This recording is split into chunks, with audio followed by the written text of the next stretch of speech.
Growing up, we learn very quickly in life from our parents and from others the importance of being kind to each other.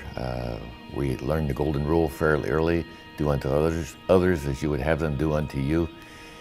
And as we get older, we expand our opportunities, as well as we begin to ask questions about how do I help another person?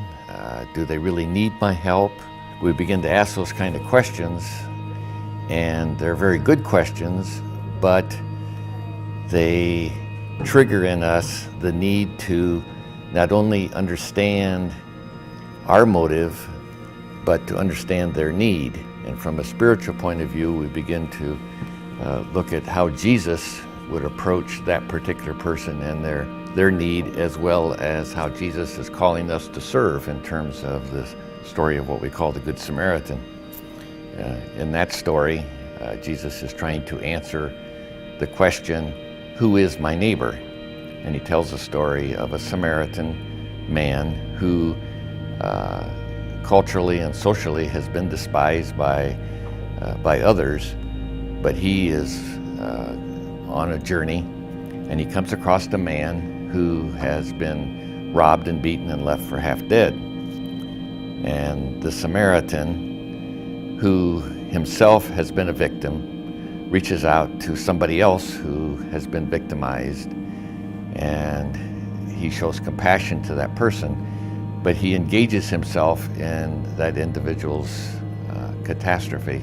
Now the Samaritan man, as he approaches the injured man, no doubt goes through all kinds of thoughts in his own mind about, what am I getting myself into? Is this man actually faking it? Is he somebody who's working the system, and he's laying alongside the road as a homeless man with some blood on his face, whatever, and he's going to use me and actually maybe rob me? The Samaritan man may have seen the priest and the Levite walk by and wonder, okay, why didn't they help? They're professionals, why didn't they help?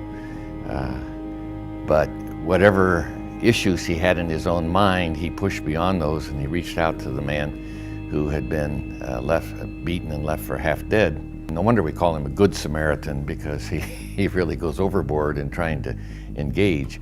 But you can imagine the kinds of issues that may have gone through the Samaritan's mind as he reaches out to this individual. The fact of the matter is that we have people all around us who have needs similar to the man that was beaten and left for half dead. We have neighbors who are victimized in lots of different ways, or have situations beyond their control that we and others can reach into our lives and help them. The question is, will we do it, and how do we do it in such a way that will help them and benefit them, and at the same time we want to be somewhat wise in how we invest our resources. I often think about how in our day we tend to, when we see people in need, we wonder, okay, what are they up to? Are they homeless, or are they holding up the sign that says, I'm hungry, we'll work for food? Will they really work for food? Or are they just hoping that we'll give them a buck and go on? Our tendency would be, because of our busy lives and our reluctance to engage, we'll give them the buck and drive on. I wonder what Jesus would do in that situation.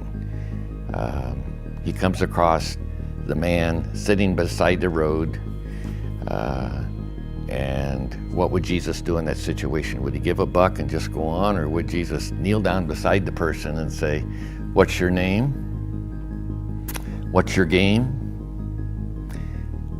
What are your needs? Where are you headed? And interact with that person. That's what I would envision Jesus would do. Part of our goal is to not necessarily do things for people, but with people. That helps them to stay engaged. It helps them to begin to identify some of their own resources that they're bringing to the meeting of their own needs.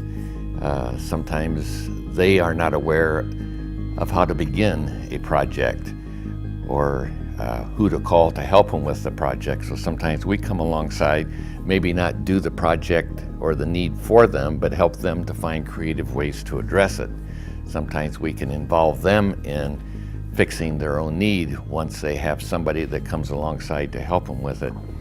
So the goal of helping without hurting means finding a rhythm that is sustainable both for us and for the world of needs around us. We can't meet all the needs, but we can interact with those needs and begin to help people understand how to go about it.